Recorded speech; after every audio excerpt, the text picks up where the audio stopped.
So Andrew, I know you've done also some scenario planning. What are other methodologies beyond scenario planning that you employ in your work? And maybe you can talk about some of the project to put context to it. Andrew. Thanks, Arsene. I think RIOS were one of the first people to use a scenario as a methodology to bring multi-stakeholder together, to develop stories. And here I'm thinking of the Montfleur scenario that just, before the advent of democracy, there were these groups of people, you could imagine how the country was divided at that time, but they came together and, through careful facilitation, we're able to tell possible stories of not what will happen in the future, but what could happen. Scenarios, we think of scenarios not as predictions or projections, but stories of what could happen. And we tell those stories, as Tanya said, so that we can transform the future. So we do a transformative scenario planning. But another methodology that we use, as Linda said, I think you mapped out the characteristics of wicked problems so well, that wicked problems are not amenable to monolithic planned solutions. So when situations, or problems satisfy these conditions and are wicked problems, we employ the social lab methodology. And this methodology is probably before I state. So I will share briefly what this methodology is about, and probably share two stories of some projects that we are using this methodology on. So we think of social labs as a way of helping teams, particularly diverse teams, to devise prototypal solutions that could be tried out in a cycle of consultation, experimentation, assessment, and revision. And labs, just like people would have scientific and technical labs to solve difficult problems, we have the social labs so that we can try, and solve our social problems.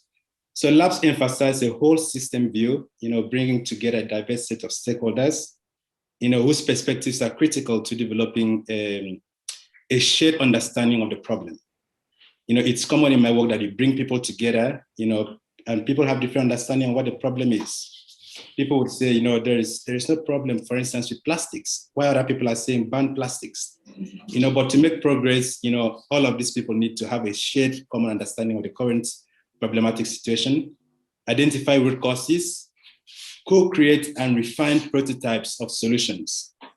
And I think the most part is probably the most critical. We need to mobilize a broader social ecosystem to implement and sustain the solutions that the group develops. And some of our social labs, would last for years. Some have taken a life of its own. I'm thinking here of the Southern African Food Lab that has been running for 10 years now. And the team repeatedly convenes to refine their ideas based on what they are learning. And then they go back into the real world to test that idea, and act. So in a sense, one could say that social lab moves from fixing symptoms to addressing root causes, moves from making recommendations on paper to developing solutions in practice, moves from relying on experts to involving all stakeholders so that people can really own the situation that they developed, and moves from learning, then doing. I think we know that many of our interventions, policy precedes implementation, but I think we subvert that, by allowing learning by doing, so policy arising from implementation. So that is another methodology that we use to bring diverse stakeholders together to think through and develop prototypes to solve these complex, wicked problems. And the two projects that I will quickly mention, it could interest you. I think there are a lot more on the internet that you could find on this. And these are current projects that I'm, part of at the moment. The first one is the Ringo project.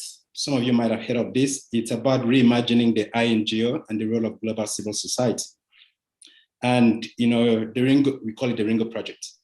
The Ringo project is sort of a systems change initiative that seeks to transform global civil society to respond to today's challenges. And we are supporting the conveners, in convening this unique social lab of global innovators who represents the system of INGOs. These are people from the global south and north, funders, INGO leaders, and some NGOs. And they are trying to develop or rapidly develop and launch prototypes that can transform INGO institutions and the system in which they function.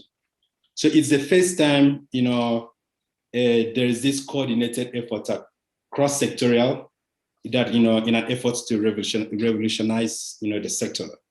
And so far, I think we are just about a year into the lab.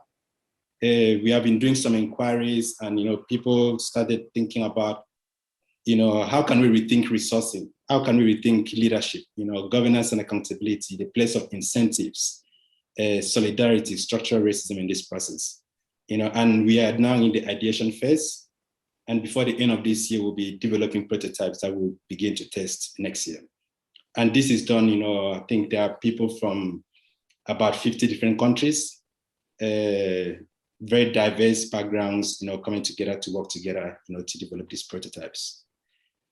The second project that we are also applying the social lab methodology is the work that I'm doing with MSF, Doctors Without Borders. And I think I can mention it because I think recently you must have seen the expose on the news, of people saying, oh, MSF is a racist institution, and they've been doing some work over the years, to transform itself, and MSF, like many other INGOs, come from a colonial history.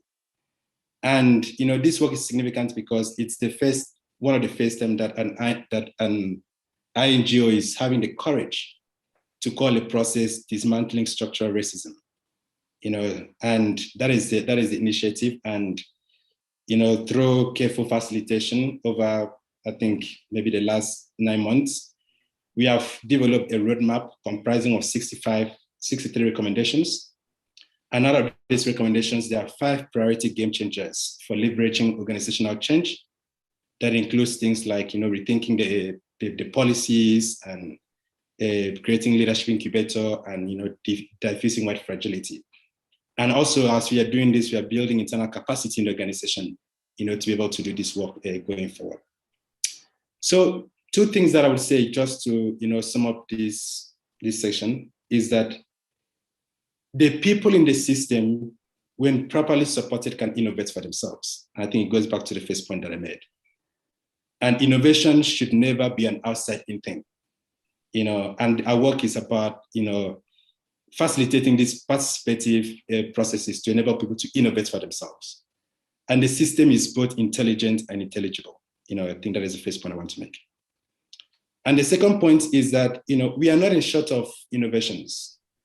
We can innovate all we want. The challenge is always how to bring these innovations to life. And I think that to bring these innovations to life, we have to collaboratively innovate if we are to achieve any sustainable impact.